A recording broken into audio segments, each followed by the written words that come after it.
তোমরা আছো রক্তে মিশে। গল্পটি লিখেছেন অর্পিতা সরকার। আহা, তুই আবার কলেজ থেকে ফিরে চারিধারে জামা কাপড় ফেলে ছড়িয়ে রাখলি। আর কবে বড় হবি তুই? শ্বশুরবাড়ি থেকে তো তোকে বসিয়ে দিয়ে যাবে। আরে মৃন্ময়ী, এই মৃন্ময়ী, জল খাবে? তুমি ঘুমের ঘোরে কি বকছো? রিয়া তো এখন শ্বশুরবাড়িতেই। কে কলেজ থেকে ফিরবে? মাঝরাতে ঘুমের মধ্যেই ধরফর করে উঠে বসলেন মৃন্ময়ী দেবী। শ্যামলবাবুর হাত থেকে জলের বোতলটা নিয়ে এক নিঃশ্বাসে ঢকঢক করে খেয়ে ফেললেন জলটুকু। দোতলা বাগানওয়ালা বাড়িতে ওরা এখন দুই ষাটোর্ধ্ব স্বামী স্ত্রী। তবে কি স্বপ্ন দেখছিলেন মৃন্ময়ী, নাকি এতগুলো বছরের দীর্ঘ অভ্যাসে বলা কথাগুলোই অবচেতনে মুখ দিয়ে বেরিয়ে এসেছে? 25টা বছর তো কম কথা নয়। তাদের একমাত্র সন্তান রিয়ার বিয়ে হয়ে গেছে প্রায় 7-8 মাস হলো। তবুও কেন যে বারবার মনে হয় এই বুঝি কলেজ থেকে ফিরে বাইরের ঘেমো গায়ে মাকে জড়িয়ে ধরে বলবে, মা, ভীষণ খিদে পেয়েছে, পেটে 100 ইঁদুর ব্যাট বল খেলছে, খেতে দাও। শ্যামলবাবু ঘুম চোখেই বললেন, কি আশ্চর্য, নিজেও ঘুমোও না আর আমাকেও ঘুমোতে দাও না। যতদিন মেয়ে বাড়িতে ছিল ততদিন তো বিয়ে দিতে হবে, প্রতিবেশীরা কি বলবে, এসব বলে বলে মেয়েটাকে পরের বাড়ি পাঠিয়ে ছাড়লি। এখন এই মাঝরাতে বকবক করছো কেন? মৃন্ময়ীকে চুপ করিয়ে দিয়ে পাশ ফিরে শুয়ে পড়লেন শ্যামল সেন, রিটায়ার্ড ব্যাংক ম্যানেজার। স্ত্রীকে মেয়ের কথা বেশি ভাবতে বারণ করলেও নিজের মনকে কিছুতেই রিয়ার ফেলে যাওয়া ছোটবেলা থেকে সরাতে পারলেন না তিনি। বেশিরভাগ বিনিদ্র রজনীতেই শ্যামলবাবুর একটাই কাজ, চোখ বন্ধ করে ফিরে যাওয়া রিয়ার ছোটবেলায়। যখন শ্যামলবাবু ব্যাংক থেকে ফিরে ক্লান্ত বিধ্বস্ত হয়ে একটু বিশ্রাম করতেন, তখন ছোট্ট 7 বছরের রিয়া চুপটি করে বাবার মাথার কাছে বসে কচি কচি হাত দিয়ে বাবার মাথার চুলে বিলি কেটে দিত। কোনো প্রত্যাশায় নয়, শুধু বাবার ওই বাবা বাবা গন্ধটা নাকি আরও বেশি করে পাবে বলে। বড় হয়ে রিয়া নিজেই এই কথাটা বলেছে শ্যামলবাবুকে। নিজের টিফিনে টাকা বাঁচিয়ে ফাদার্স ডেতে একটা দারুণ হাতঘড়ি গিফট করেছিল রিয়া তার বাবাকে। পাশেই মৃন্ময়ী ঘুমোচ্ছে। খুব সন্তর্পণে পা টিপে টিপে শ্যামলবাবু গেলেন আলমারির কাছে। হাতে গুনে বার 3 পড়েছেন উনি ঘড়িটা। রিয়ার দেওয়া প্রথম উপহার বলে যত্ন করে বাঁচিয়ে রেখেছেন। ঘড়িটা হাতে নিয়েই নিজের গালে ছোঁয়ালেন। রিয়ার ভালোবাসার স্পর্শটাই এই নিস্তব্ধ রাত্রে একবার অনুভব করলেন যেন। শ্যামলবাবুর আলমারি খোলার খুট করে আওয়াজেই চোখ মেলে তাকিয়েছিলেন মৃন্ময়ী দেবী। আবছা নাইট ল্যাম্পের আলোয় পরিষ্কার বুঝতে পারলেন রিয়ার বাবা হাতের চেটো দিয়ে নিজের চোখের জল মুছে নিলেন। বিয়ের আগে কিন্তু রিয়ার শ্বশুরমশাই পরিষ্কার বলেছিলেন, আরে আপনাদের তো একটাই সন্তান, কলকাতার মধ্যেই বিয়ে হচ্ছে, দূর তো নয়, যখনই ইচ্ছে হবে রিয়া চলে আসবে আপনাদের কাছে। প্রথম 2 মাস রিয়া বাচ্চারেক এসেছিল, তারপর তো শুধুই মুঠোফোন ভরসা। এখন নাকি রিয়া ছাড়া ও শ্বশুরবাড়ি অচল। গত 7 মাস আগে তো রিয়া ছিল না ও বাড়িতে, তখন কিভাবে সচল ছিল ওই বাড়িটা? প্রশ্নটা মাঝে মাঝেই জাগে একলা দুপুরের একাকিত্বে ঘেরা মৃন্ময়ীর মনে। অচল তো হয়েছে শ্যামলবাবু আর মৃন্ময়ী দেবীর জীবন। আগে তো জি বাংলার রান্নাঘর থেকে রিয়ার জন্য নতুন নতুন রেসিপি বানানোটা মৃন্ময়ী দেবীর নেশা ছিল। রিয়ার বন্ধু বান্ধবীরাও প্রায় আসতো মৃন্ময়ীর হাতে নতুন খাবার খেতে। আর এখন তো 2 অম্বলের রুগীর ঝোল ভাত ছাড়া গতি নেই। শুধু অ্যাসিডিটিকে দোষারোপ করে অবশ্য লাভ নেই। দুজনের জন্য রান্না করতে ইচ্ছেই করে না মৃন্ময়ী দেবীর। কয়েকটা ভালো কাতলা মাছের মাথা পেয়ে সেদিন শ্যামলবাবু কিনেই ফেললেন বাজারে গিয়ে। বাড়িতে আনতেই মৃন্ময়ী মুড়ি ঘন্ট করবেন ঠিক করলেন। রিয়ার ফোনটা বাজছে। মায়ের মুখে মুড়ি ঘন্টর নাম শুনেই লাফিয়ে উঠল রিয়া। মুড়ি ঘন্ট কতদিন খাইনি মা। মৃন্ময়ীর হাত থেকে ফোনটা ছোঁ মেরে কেড়ে নিয়ে শ্যামলবাবু বললেন, কি রে, তুই দুপুরেই আসছিস তো? আজ কিন্তু একসাথে লাঞ্চ করব, অ্যান্টাসিড খেয়েই খাবো রে বাবা। ফোনের অপর প্রান্ত একটু চুপচাপ। একটা দীর্ঘশ্বাস গোপন করে রিয়া বলল, আজ যাওয়া হবে না বাবা, হয়তো বিকেলের দিকে সুমিতের দিদিভাই আসবে। আসলে জামাইবাবু আসবে তো, তাই কয়েকটা ভালো ডিশ বানাতে হবে। অলরেডি ফোনটা মা নিয়েছে তখন। এই রিয়া, তুই কবে থেকে এত রান্না শিখলি? পড়াশোনা নিয়েই তো কেটে গেছে বিয়ের আগে। গান নাচ এগুলো বোধহয় আর একেবারে প্র্যাকটিস করিস না, তাই না? যাকগে, দেখিস হাত পোড়াস না রে। মায়ের চিন্তার অন্ত নেই। দুপুরে খাবার টেবিলে কন্যা সন্তানের বাবা মা মেয়ের প্রিয় খাবার নিয়ে বেশ কিছুক্ষণ নাড়াচাড়া করেই উঠে পড়ল। গায়ে বাইরে যাবার শার্টটা গলিয়ে শ্যামলবাবু বললেন, একটা কন্টেনারে ভরে দাও মৃন্ময়ী, মেয়েটাকে একটু দিয়ে আসি। নিজেদের গাড়ি ইচ্ছে করে কেনেননি শ্যামলবাবু।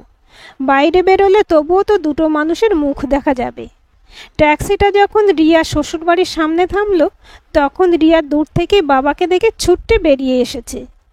মেয়ের সেই নিখুঁত নেল পালিশ করা আঙুলগুলোই এখন হলুদের ছোপ। মুড়িঘণ্ট দেখেই রিয়ার শাশুড়ি বললেন, ও মা, আপনি আবার কষ্ট করে এই সামান্য জিনিস দিতে এত দূরে এলেন কেন? আমাদের ফোনে বললেই তো বাড়িতে রান্না করা হতো। রিয়ার মুখ দেখেই শ্যামলবাবুর মনে হলো মেয়েটার এক্ষুনি খুলে মায়ের হাতে রান্নার গন্ধটা পেতে ইচ্ছে করছে, কিন্তু বড্ড নিরুপায় তার সেই স্বাধীনচেতা মেয়েটা। রিয়ার শাশুড়ি ঠিকই বলেছেন, জিনিসটা হয়তো সামান্যই, কিন্তু একমাত্র পিতৃহৃদয় জানে তার মেয়ের কাছে এটা কতটা অমূল্য। ছুটে এসে বাবাকে জড়িয়ে ধরে দু গালে হামি খেলো না রিয়া, শুধু পায়ে হাত দিয়ে প্রণাম করে বলল, চা খাবে বাবা? একটা চিনচিনে অব্যক্ত কষ্ট বুকের মধ্যে জমাট বাঁধছে শ্যামলবাবুর। রিয়া পরীক্ষা দিতে যাবার আগে কখনো নিজের বাবা মাকে প্রণাম করত না, ঠাকুর প্রণাম করে চলে যেত। তার যুক্তি, নিজের লোককে কেউ প্রণাম করে না, ঠাকুর পরের লোক, তাই তাকে প্রণাম করি। মৃন্ময়ী বলেছিল, ধুর বোকা, গুরুজনদের প্রণাম করতে হয় রে। রিয়া বলেছিল, নিজের মানুষকে নিজের রক্তে মিশিয়ে রাখতে হয়, তোমরা আমার অস্তিত্ব, আলাদা নয় যে।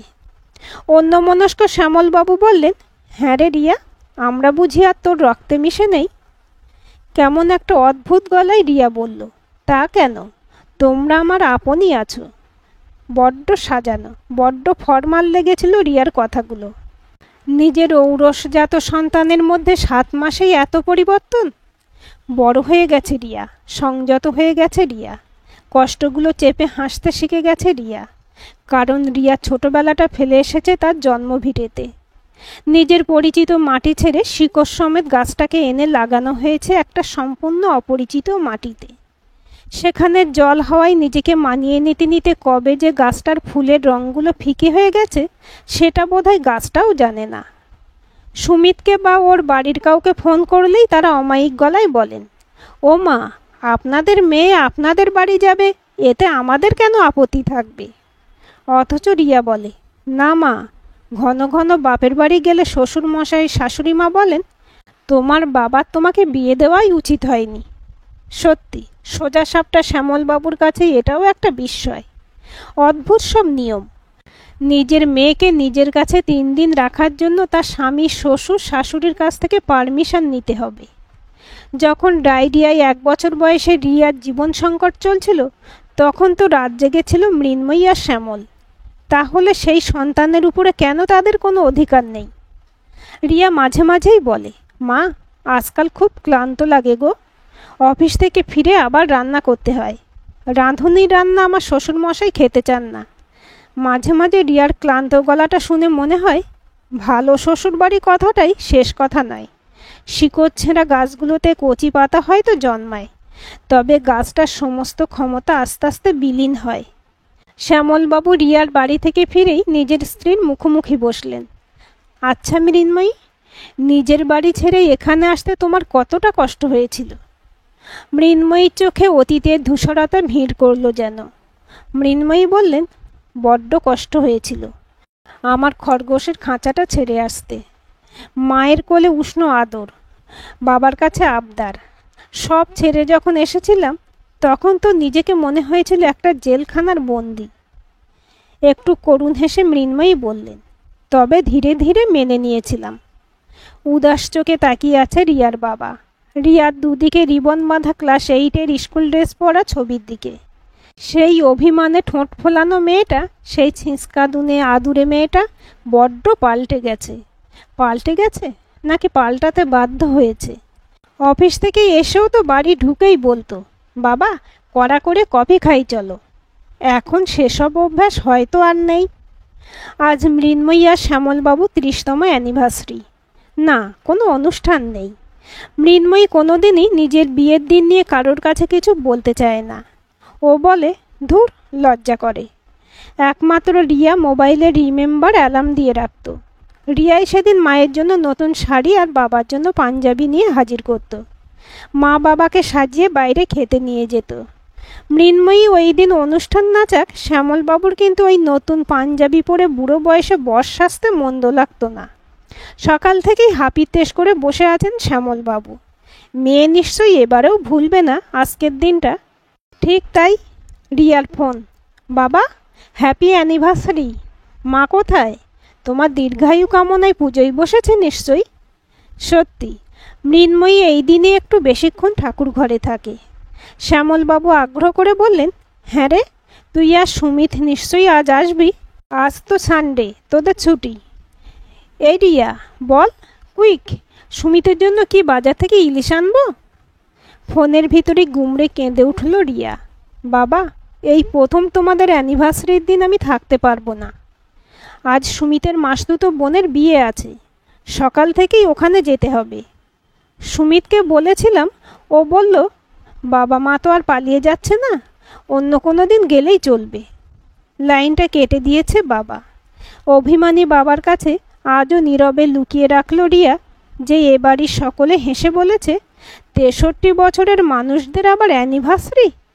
পারও বটে বৌমা, তুমি এখন এ বাড়ির বউ, তাই তোমাকে কিন্তু এ বাড়ির সকলের সুবিধা অসুবিধা দেখতে হবে রিয়া। শনি রবিবার ছুটির দিন, এ দিনগুলো বাপের বাড়ি যাব বলে বায়না ধরলে চলে? রিয়া বলেছিল, সুমিতও তো ও বাড়ির জামাই, তাহলে জামাইয়ের বুঝি কোনো দায়িত্ব নেই? দায়িত্ব শুধু বৌমার? শ্বশুরমশাই হেসে বলেছিলেন, এটাই নিয়ম বৌমা, এটাই চলে আসছে অনন্তকাল ধরে, ছেলে মানুষই করো না। মাঝে মাঝে রিয়ার অদ্ভুত লাগে। রিয়ার ননদ 35 বছর বয়সের মেয়ে, ও শাশুড়ি মায়ের কাছে একেবারেই বাচ্চা। মেয়েটার একা একা কত কষ্ট, এই ধরনের কথা প্রায় রিয়া শোনে। আর 25-এর রিয়া কিন্তু এ বাড়িতে ভীষণ পরিণত। এদের একটা কথার বিরোধিতা করলেই রিয়া নিমেষে ভালো বৌমা থেকে বাচাল মেয়ে হয়ে যায় এক অদ্ভুত নিয়মে। দিনরাত প্রতিবাদ করে তার সংসারে শান্তি বজায় রাখা যায় না। অগত্যা মেনে নাও। ভারাক্রান্ত মন নিয়েই সুমিতের স্ট্যাটাস বজায় রাখতে গর্জিয়ার শাড়িটা পরল রিয়া। হঠাৎই রিয়ার পেটে অসহ্য যন্ত্রণা শুরু হয়ে গেছে। সাজগোজ কমপ্লিট, গাড়ি রেডি। সুমিত, মা, বাবা সকলের মুখেই একটা বিরক্তির চিহ্ন। উটকো ঝামেলা কারই বা ভালো লাগে? রিয়া বলল, তোমরা বেরিয়ে পড়ো, আমি একটা ওষুধ খেয়েছি, হয়তো ঘন্টাখানেক পর কমে যাবে। আমি ঠিক সন্ধ্যের আগেই পৌঁছে যাব। সুমিত বলল, ডক্টর ডাকতে হবে কি না? রিয়া নিষেধ করল। ওদের গাড়িটা ছেড়ে বেরিয়ে যাওয়ার আওয়াজের সাথে সাথেই রিয়া শ্বশুরবাড়ির দরজায় চাবি দেওয়ার আওয়াজটা শোনা গেল চুপি চুপি। দুপুরে শ্যামলবাবু আর মৃন্ময়ী দেবী খুবই সাদাসিধে রান্না করেছিলেন। মেয়ে জামাই আসতে পারবে না বলে আজ আর বাজারে যাননি শ্যামলবাবু। মন খারাপের পারদটা মেয়ে বিয়ে হবার পর থেকে বাড়তে শুরু করেছিল। তবে বিয়ের পর নিজের মেয়ে যে এতটাও পর হয়ে যাবে কখনো ভাবেননি মৃন্ময়ী দেবী।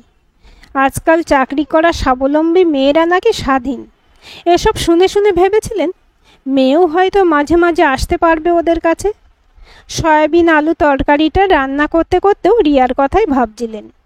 পাগলিটা বলতো, জানো মা, সয়াবিন খেতে বেশ ভালোই, হাড় ছাড়া মাংস। সরু সরু চিপসের মতো আলু ভাজাও ছিল মেয়ের পছন্দের। আসলে রিয়ার জন্মের পর থেকে আর নিজেদের পছন্দ বলে কিছু ছিল না ওদের। মেয়ের পছন্দটাকেই নিজেদের পছন্দ করে নিয়েছিলেন ওনারা।